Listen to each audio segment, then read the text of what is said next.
Hey everyone, this is Corey and Carly, the hosts of the Surviving Sister Wives podcast. Sister Wives returns at last, and while the Browns have gone their own separate ways, that doesn't mean they're done with each other. Mary and Janelle form an unlikely alliance. Christine is off living in newly married bliss, and Cody and Robin are left wondering, can they be happy in a monogamous relationship? And after all the joy and drama, they hit the hot seat and answer the questions we've been begging to know. Sister Wives returns Sunday, April 20th at 10 on TLC. No matter how you travel, it's good to have a plan. Some people plan every minute. No sleep, bus, museum, another museum. While others only plan to take it day by day. When it comes to your finances, a plan is just as important. You can count on Credit Karma to give you the insights you need to understand your options, so you can take charge of your financial path and find your way to money. Intuit Credit Karma. Karma you can count on. Download the app today. Ever wonder what your lashes are destined for? The cards have spoken. Maybelline New York Mascara does it all. Whether you crave fully fan lashes with Lash Sensational, big, bold volume from the Colossal, a dramatic lift with Falsies Lash Lift, or natural-looking volume from Great Lash, your perfect lash future awaits. Manifest your best mascara today. Shop Maybelline New York and discover your lash destiny. Shop now at Walmart.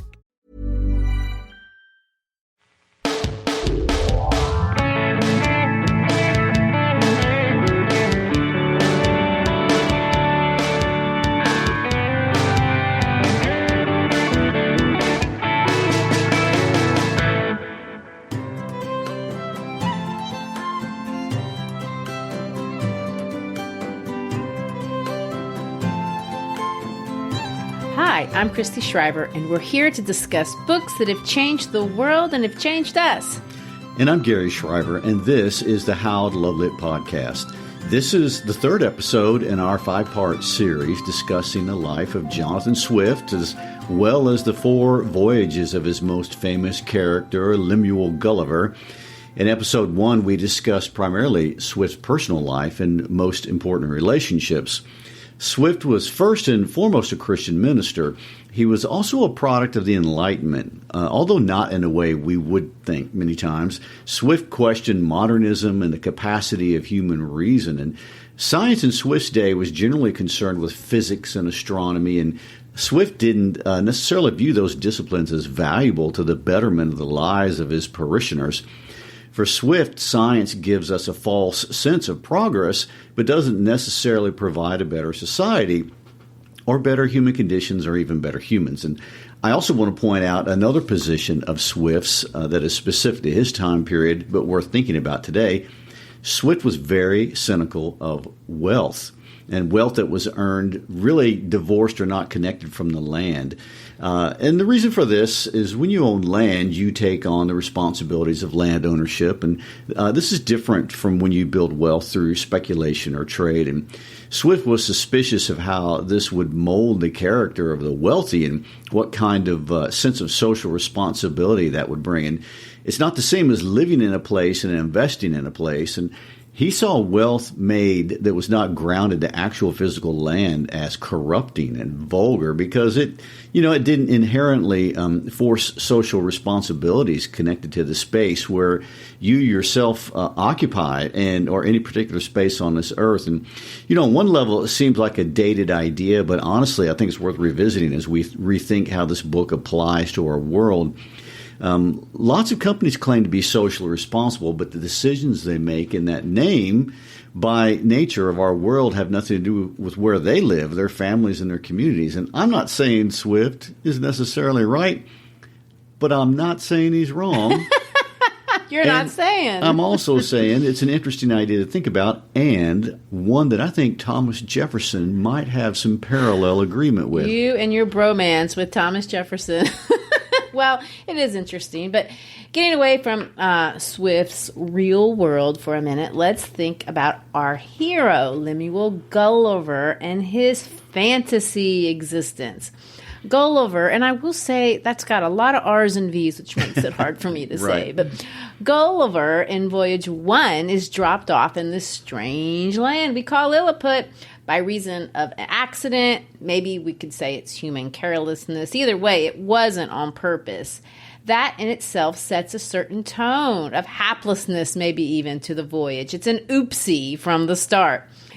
The tone of the first voyage is actually very light. We're introduced to an efficient but, humorously petty and ultimately innately self-serving, cruel, and deadly race of miniature humans.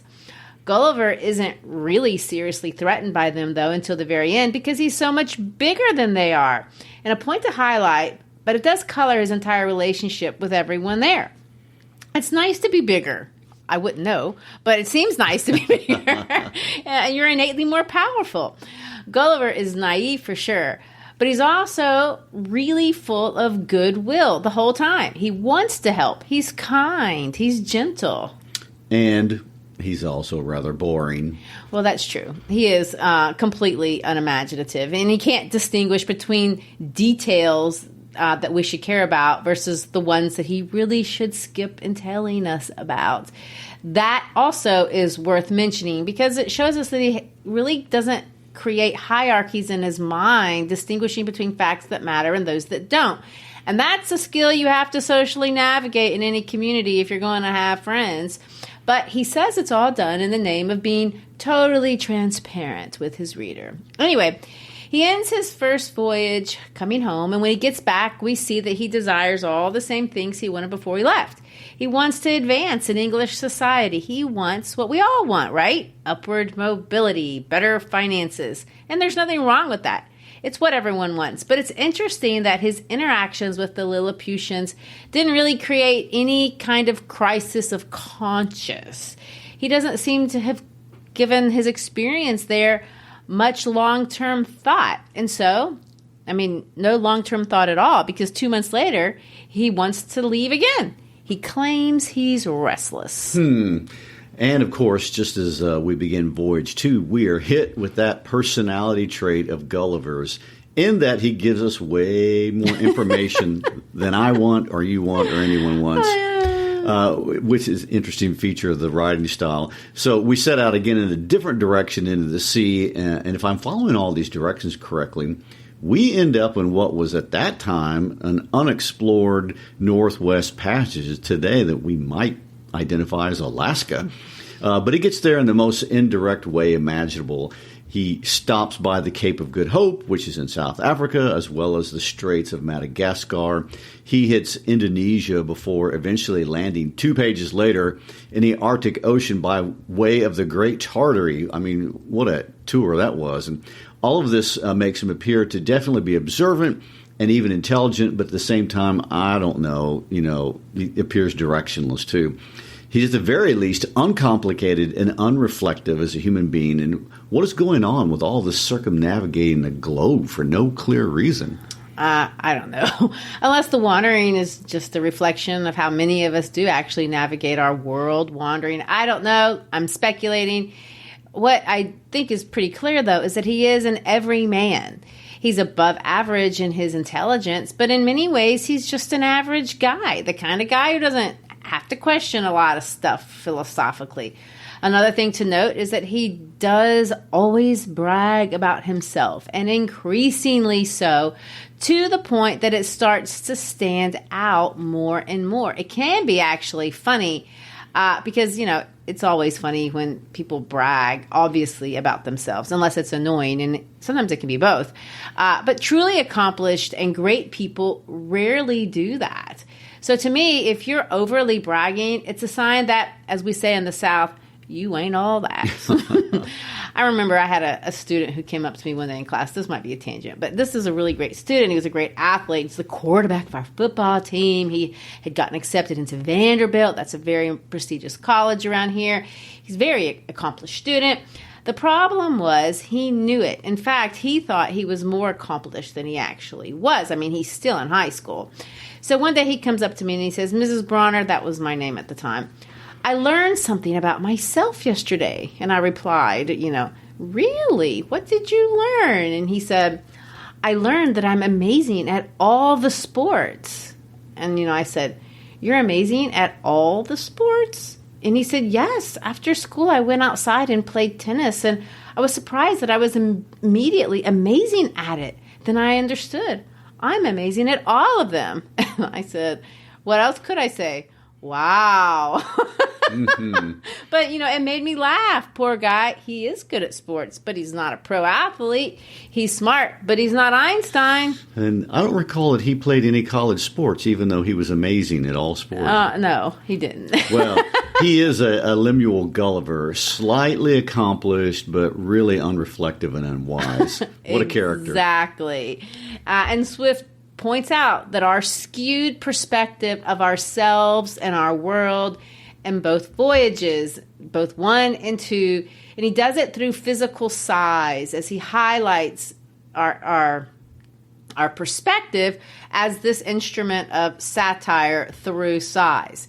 Now, I want to remind us what satire is. Satire is when we use humor. And what do we mean by humor? Well, we use irony, we use exaggeration, and other kind of extreme strategies. And we use these to make fun of something or someone. But we can make fun of things and not be satirical. We can make fun of things and be cruel. Satire is characterized because the point of poking fun is to change our perspective, to make something look ridiculous because we want to create positive changes. He thinks we can't see something, or Swift thinks we can't see something, so he wants to exaggerate it to the point that we can no longer be blind to it like we've been before. So that's what motivates a satirist, not just the laugh, not just the humor. Every parody movie isn't satire. Most of them aren't. But before we get into Voyage 2, let me say this, and I think it's worth pointing out again. Swift gets darker with each adventure, and we see this introduced when Gulliver arrives at each land. In Voyage 1, it's an accident. In Voyage 2, he's stranded there because of the cowardice of his shipmates. You pay attention when we get to Voyage 3, he's captured then abandoned by pirates. And then Voyage 4, his crew mutinies, seizes his ship, and then leaves him on the island. So this is a darker and darker progression that we're supposed to notice. I would say that does get darker and meaner by degrees. As do the voyages themselves. Here, Voyage 2 is set up to be the antithesis to Voyage 1. It's the exact opposite.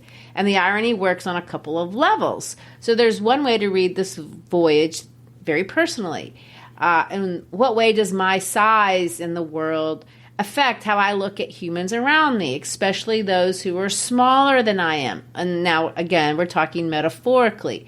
So we can think about this book and how our metaphorical or maybe even our physical size informs our understanding of the world. And I know that, when I say size matters, I'm throwing out some sexual innuendo, and that's on purpose. That's a nod to Swift because that's as far as we're going. This man loves him some sexual innuendo in Voyage 2, but don't get excited because this podcast will not point it out. If you're interested in that, I don't blame you. It's quite interesting. You're going to have to go read it for yourself, students. Some of you are sitting in class. So, size alters our perspective of the world. Well, another word for that might be stature. Our place in this world absolutely colors how we understand the world around us. In Lilliput, Gulliver has power whether he thinks about it or not because he's big, he's enormous, and he operates from a place of kindness and gentleness because he can afford to. This is not the case in Brobdingnag. Try to say that 3 times fast. Brobdingnag. I was lucky to get it right the first time. Because of his size, Gulliver is stripped of all of his personal power. Yes, and when that happens, he's stripped of other things as well. He's stripped of his masculinity, of his sexuality, and ultimately his humanity that isn't even acknowledged by most of the people there. He's looked down as a lesser being. And even if they treat him with kindness, and they do, doing that is an innate cruelty because you're not viewing another person as an equal. And what's more, because of how this world is structured, he can never have stature in this society. So in this case, it's literally a physical impossibility. Today, many of us complain, I don't have enough opportunity, or others may have more opportunity than I do, and that's probably true. But that's not the same as having a zero. Swift takes away not just his stature, but all future potential of ever having any. And we're going to see him strive for respect from the beginning to the end. So the question emerges on a personal level. How does something like that affect a person? What if you had no promise of growing, no possibility of professional growth or respect, no possibility of any equal relationships in your personal life, no possibility of being anything but a joke in your community? What does that do? Because this is Gulliver's reality. He ultimately finds physical comfort. He lives in luxury at one point, but he will forever be insignificant, small, and by virtue of that, vulnerable, always at risk of endless, unforeseeable threats, which ultimately takes him away. What a huge perspective shift from voyage number one. Another thing Swift notes is that because he's small, he sees other people's flaws in ways those of equal status can't see them. It's ugly, and there's nothing he can do about it. In fact, he doesn't even want to see it, but he does. Yes, and again, this is where Swift makes it funny by using sexual humor. I mean, who really wants to see a cancerous breast up close? But Gulliver's world is very dangerous, and it's unpredictable. In order just to survive, he has to find within himself a lot of moral courage, a lot of physical courage, and this is something he really didn't have to do in Lilliput. Life is harder. It requires more intelligence to live in a world where you are insignificant. It's easier to live if you're powerful. It also requires a lot harder work and more risk-taking. The only reward he ever receives for all of this hard work and courage is not dying. He's never going to be a Nardak or a Duke in Brobdingnag, so, there's no upward mobility. It's an interesting perspective for Swift to try to really enforce at this point. Yes, and this is the world from the lowest rung, and Swift ultimately concludes with a strange perspective that the smaller you are, the meaner you're likely to be, which as a small person, I very much resent. But it's also not Gulliver's starting place in chapter 1, because here at the beginning in Brobdingnag in chapter 1, he says this: human creatures are observed to be more savage and cruel in proportion to their bulk. In other words, the bigger you are, the meaner you are. Which could I expect but to be a morsel in the mouth of the first among these enormous barbarians that should happen to seize me? Undoubtedly, philosophers are in the right when they say that nothing is great or little otherwise than by comparison. But is that true? We really don't get a straight answer on this. This disproportionate size thing is a two-edged sword, and the people of this land are disproportionate too. They are 10 times our size, and in some ways they really are enlightened and better people than we are. And we'll see with Gulliver's famous discussion with the king in chapter 6 that they are more rational in their social structures. They seem to have a higher sense of personal morality. They don't war with each other. Their laws are simple and less corrupt. And, they don't eat Gulliver. Thankfully. Yeah. In fact, let me read how they pick him up. With the caution of one who endeavors to lay hold on a small, dangerous animal in such a manner that it shall not be able either to scratch or to bite him. Except Gulliver's view of them is like a microscope. He sees everything in way too much detail. So if we see ourselves in these giants, what we can obviously observe is that we're only, beautiful people if you don't look too closely. And we're only good people when we recognize each other as equals, but when we don't, we aren't. And I only bring this up because as a historical curiosity, the microscope was something that was new to emerge during Swift's time period and would have been very much on his mind. And here in the story, Gulliver is a microscope. So are you saying that it was invented during this period? Oh, no. 2 Dutch inventors invented it back in 1590. But, as with all technology and inventions at first, they're not accessible normally except to maybe the scientific community. And what's interesting about the microscopes during Swift's lifetime is that they eventually became easy to afford and very common, a lot like cell phones of today. And in the beginning, only tech people had them, then only rich people had them, then everyone got one. And that's the same thing with microscopes in the 17th century. And during Swift's life, they were popular with women. They were actually a fad. And this irked a few male scientists to no end. Specifically, Robert Hooke, who built his wealth and reputation at the end of the 17th century by being the first person to visualize a microorganism through a microscope, and that was a big deal. And Hooke claimed, and this is an obvious untruth, but I'm sure he believed it, that by the help of microscopes, there is nothing so small as to escape our inquiry. Anyway, over time, microscopes actually became kind of recreational. They were affordable, they were portable, they were fun. Women were buying what they called pocket microscopes. And in one of Swift's letters to Stella, he says this: "I doubt it will cost me 30 shillings for a microscope." And then he goes on to describe it like I might do if I were buying you something you couldn't see. So he says, "Shall I buy it or no? 'Tis not the great bulky ones, nor the common little ones, to impale a louse, saving your presence, upon a needle's point, but of a more exact sort, and clearer to the sight, with all its equipage, and a little trunk that you may carry in your pocket. Tell me, sir, should I buy it or not for you?" I wish we had Stella's response. I bet she said, "Of course." Well, I want to give him kudos for using the word equipage. I know, it's cute, but did they really look at lice? That's Oh, yes, they did. You know why? because they're cute. Because they have, yes, exactly. They were the new pet. There's a lot of records of people looking at lice. Lice were a common problem, and I can only imagine that they were interested in those little buggers and putting them under the microscope. Oh, gross. Well, like I said, there are a lot of layers to Swift, but let's get back to Brobdingnag. If we compare part 1 and 2, just broadly, not microscopically, a few differences are obvious. Voyage 1 has 2 countries. Voyage 2 just has 1.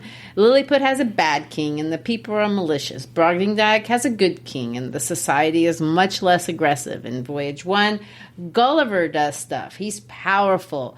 In Voyage 2, things are done to Gulliver. He's powerless. In Voyage 1, Gulliver wants to make peace. In Voyage 2, he wants to make war, and he offers the king gunpowder as a way to gain status. And, of course, there's the ending. In Voyage 1, Gulliver leaves on his own terms. In Voyage 2, we'll see he's taken away by a bird with no control at all. Did you just give away the story? Well, to be honest, there's not much of a plot line in Voyage 2, and that may be why it's not one of the more popular voyages. We're basically observing and taking notes on a society that is bigger than ours, better than ours, less corrupt, the institutions are simpler. But one of Swift's points is that even though society is better here at the institutional level, that doesn't necessarily mean that people are better by being bigger. The people in Brobdingnag are no better, they're no worse, but they're no better than average Lilliputians or 17th century Europeans or maybe modern day people anywhere on the globe. They will react to finding a tiny little guy pretty much like we might. When the farmer and his wife find him, their reaction is surprise. The wife screams, runs away, and I quote, "As women in England do at the sight of a toad or a spider." After dinner, they give Gulliver to their 1-year-old child, and he proceeds to put Gulliver in his mouth, just like our babies would. Of course, again, this is our first boob joke of the chapter because the nurse pulls out a breast that's 6 feet large for the baby to nurse, and Gulliver describes it in vivid microscopic detail. I guess that's a nod to all of the microscope obsessed girls around. But anyway, they treat Gulliver kindly, but they objectify him immediately. And when they do that, they dehumanize him. And that is what Gulliver hates more than anything. Well, it's what all of us hate. If we can't have our humanity, then nothing else matters. Well, I get it. I mean, I remember never looking my age when I was a kid, and every once in a while someone would come over and pat me on the head. I hated that. I can still cringe. Well, by chapter 2, Gulliver has been given to the farmer's 9-year-old daughter, Glumdalglitch, which translates into being little nurse, but, she's 40 feet tall. Well, and let me point out, she gives Gulliver a name, Grildrig. And this name is another example of Swift amusing himself with endless wordplay. Because if you say Grildrig fast enough over and over again, it's supposed to sound like girl thing.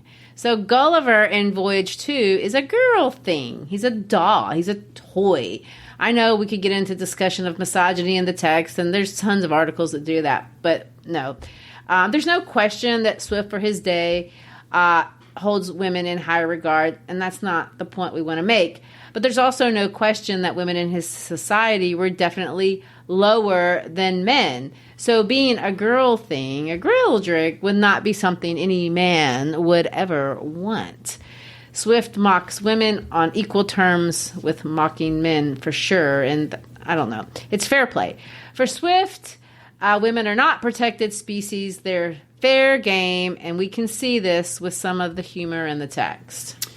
Well, and we see the good farmer does what we all do. When we view others as things lesser than ourselves, he exploits them. He doesn't even think about it. He doesn't see treating Gulliver as the same as everyone else, and Gulliver isn't the same. He's lesser.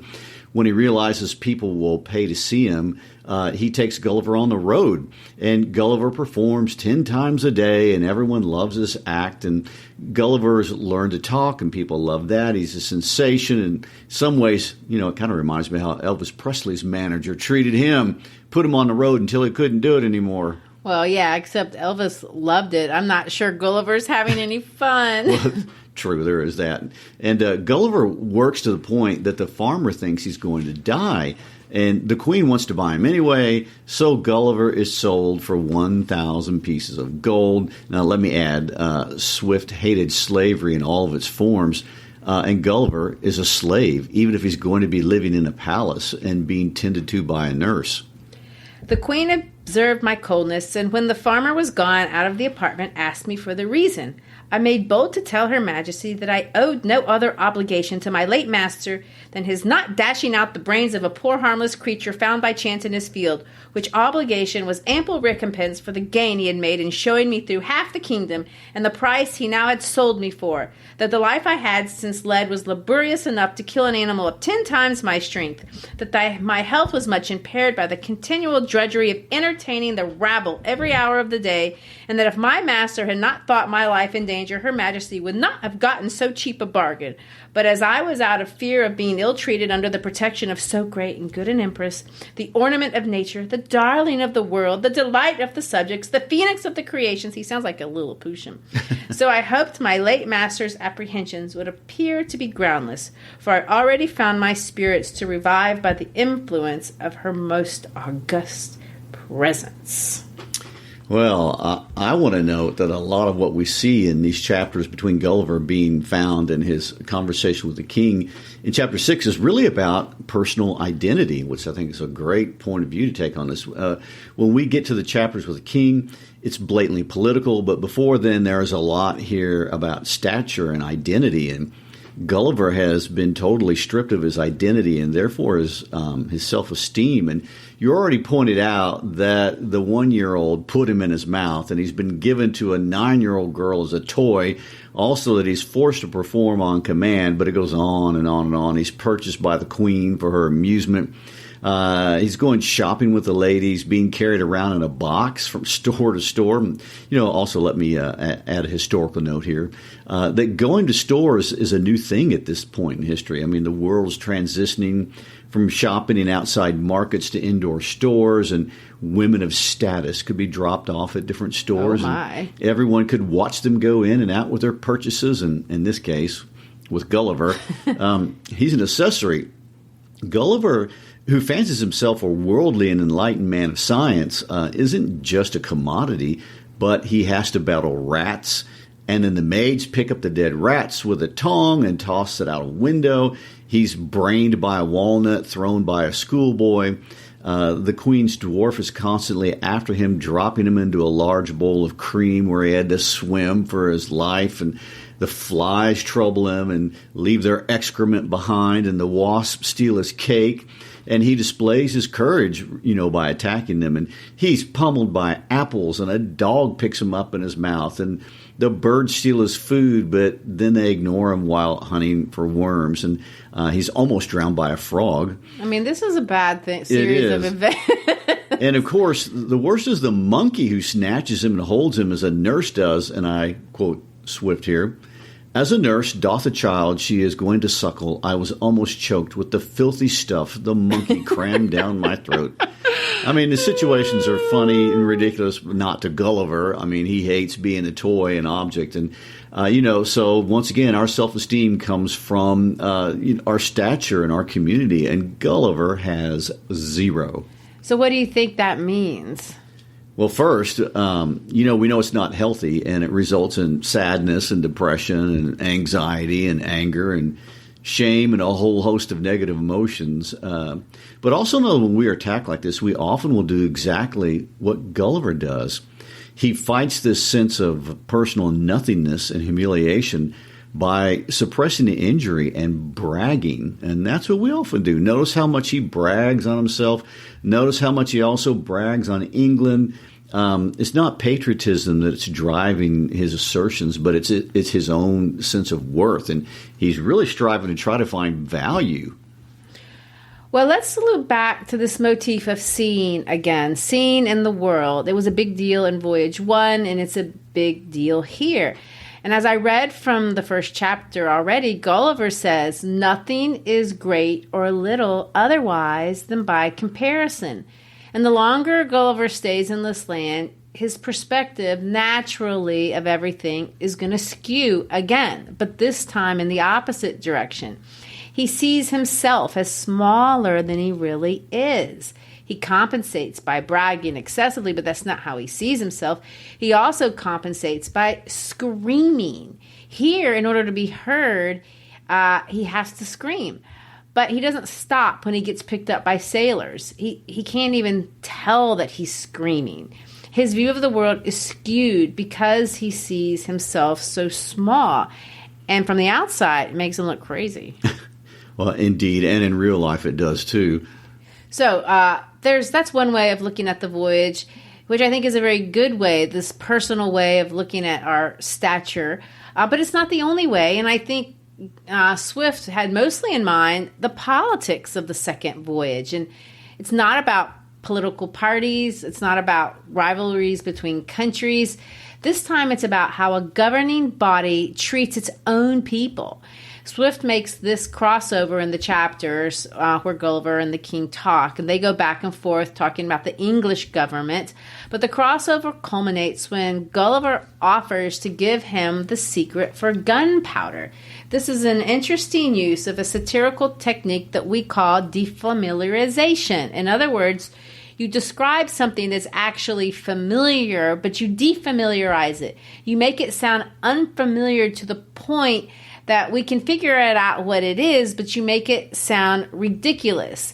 And in this case, Swift wants to highlight our fascination with warfare and our love of gunpowder. In hopes to ingratiate myself farther into His Majesty's favor, I told him of an invention discovered between 300 and 400 years ago to make a certain powder into a heap of which the smallest spark of fire falling would kindle the whole in a moment, although it were as big as a mountain, and make it all fly up in the air together with a noise and agitation greater than thunder.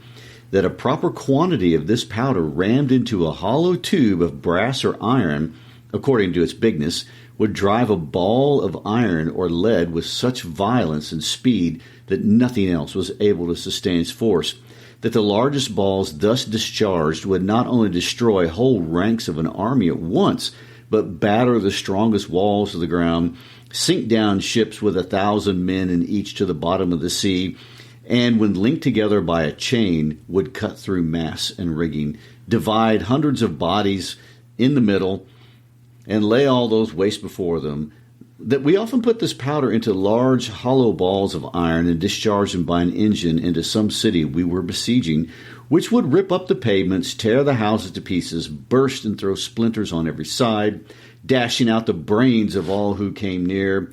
That I knew the ingredients very well, which were cheap and common. I understood the manner of compounding them and could direct his workmen how to make these tubes of a size proportional to all other things in His Majesty's kingdom, and the largest need not be above 100 feet long, 20 or 30 of which tubes, charged with the proper quantity of powder and balls, would batter down the walls of the strongest town in his dominions, and in a few hours destroy the whole metropolis, if ever it should pretend to dispute his absolute commands. This I humbly offer to His Majesty as a small tribute of acknowledgment in return for so many marks that I had received of his royal favor and protection. Well, of course, we all know what he's talking about. He's talking about war. He's talking about violence, gun violence, bombs. And it's terrible. And what he's saying is absolutely true. And you're supposed to think, why would anyone want to do that? But, we know that whoever owns the gunpowder controls the world. And as Swift tells us in this same voyage, that the whole race of mankind can be reduced to, and I quote, the nobility contending for power, the people for liberty, and the king for absolute dominion. I think that's a fantastic way to phrase all that. It's an interesting way to reduce the world, and I might add is the exact same conclusion Machiavelli came to. They weren't wrong. Yeah, but in this case, he adds weapons as a means for making this a reality. Whoever controls the gunpowder wins. We can make this application of our day if we want to. But going back to history, let's understand the historical context that would make Swift say something like this. Well, there are a lot of different things we can talk about. But first, the conditions of Ireland during the time Swift was dean in Dublin were not good if you were Irish. And of course, Swift is not ethnically Irish. He was born and he lived in Ireland, but he's ethnically English. And by religion, he's Anglican. He was also well paid, but this was not what he saw when he walked out the door of his church. The world of the Irish was appalling. Thousands of men and women and children suffered homelessness because of crop failures and rising prices and unemployment and, many restrictions imposed by the British government. The government was exploitative and controlling, and one man who Swift held responsible and could not stand was Prime Minister Robert Walpole, or Flimnap from Voyage 1. Swift wasn't the only one to hate that guy. Most everyone in Great Britain did, by the way. He was incredibly corrupt. He lived above the law. He didn't live by the ethics he demanded of others, or even the moral standards of his day. And he was openly promiscuous, sleeping with all kinds of women, and he didn't even conceal his behavior. He was married but had a public mistress. He did marry one of his mistresses, but he had others and had children with them. And, in fact, openly he had at least 3 illegitimate children and one whose mother was never publicly identified. And, this flagrant assault on public standards was insulting in itself. But if he had been an ethical administrator, maybe people would have let that go. But he wasn't. He notoriously sacrificed the public good for his own personal wealth and desire for power. And, one contemporary has called him a monster of corruption.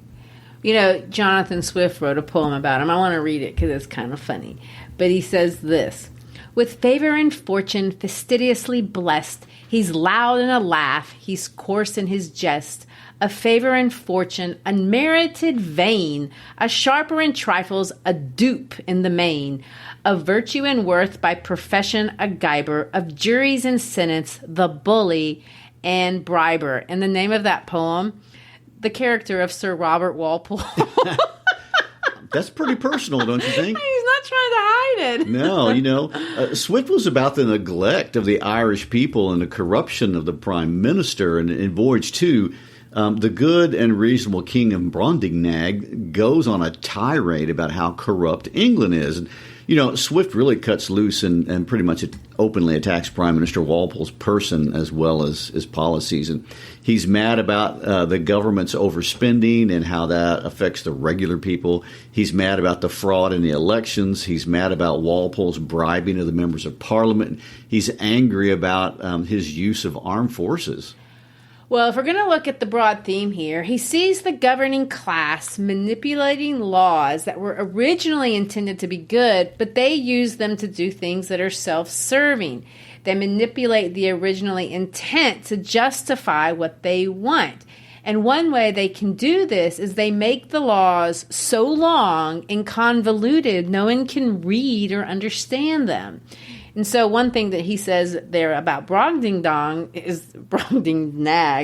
is that in their country, no law can be longer than the 20 letters of the alphabet. I wish we had that.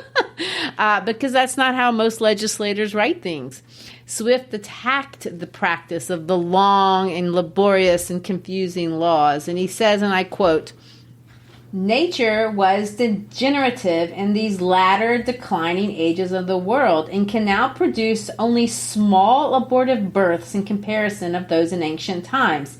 He said it was very reasonable to think that not only that the species of men were originally much larger, but they also must have been giants in former ages, which, as it is asserted by history and tradition, it hath been confirmed by huge bones and skulls casually dug up in several parts of the kingdom, far exceeding the common dwindling of men in our days. He argued that the very laws of nature absolutely required we should have been made in the beginning of a size more large and robust, not so liable to destruction from every little accident of a tile falling from a house or a stone.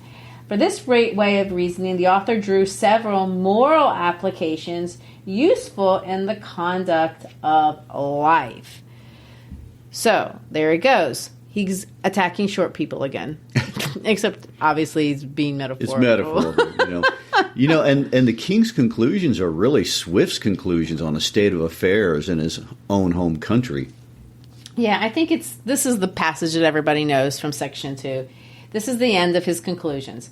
"My little friend Grildrig, you have made a most admirable panegyric upon your country. You have clearly proved that ignorance, idleness, and vice are the proper ingredients for qualifying a legislator, that laws are best explained, interpreted, and applied by those whose interests and abilities lie in perverting, confounding, and eluding them. I observe among you some lines of an institution which in its original might have been tolerable, but these half erased and the whole wholly blurred and blotted by corruptions. It doth not appear from all you have said how any one perfection is required toward the procurement of any one station among you, much less that men are ennobled on account of their virtue, that priests are advanced for their piety or learning, or soldiers for their conduct or valor, or judges for their integrity, or senators for their love of their country, or counselors for their wisdom. As for yourself, you who have spent the greatest part of your life in traveling, I am well disposed to hope you may hitherto have escaped many vices of your country. But by what I have gathered from your own relation, and the answers I have with much pain wringed and extorted from you, I cannot but conclude the bulk of your natives to be the most pernicious race of little odious vermin that nature ever suffered to crawl upon the surface of the earth." Wow. I think I can see why people have kind of skipped over this voyage. It's a bit of a diatribe. Well, yeah, it does. He goes on, but I will say it ends on a softer note. The whole last chapter is about him getting home, and it's kind of funny. He gets rescued by sailors after being stolen by the Eagle, as you've already pointed out. His perspective is so skewed. He sees everything as being much smaller than it really is, including himself. He yells. He calls everyone pygmies. He hugs his wife at her knees. He couldn't even see his daughter because he's always looking 60 feet in the air. Well, I notice he's also made another financial fortune on this journey as well. Oh, yes. Always climbing upward. At least that's how he acts, even if that is not how he talks about himself. Sweet Gulliver. He still doesn't make good judgments. Well, next voyage he'll have another shot at it. Let's see if it gets better. But for now, thanks for listening to our discussion on Gulliver's time in Brobdingnag. I won't miss trying to pronounce that name. No. As always, look for our listening guides on our website if you're a teacher or a student of English. And please share about our podcast with a friend today or this week and give us a good rating. Check us out on YouTube or Spotify, subscribe. And if you like merchandise, get yourself a magnet for your fridge or a sticker for your computer at howtolovelitpodcast.com. Peace out.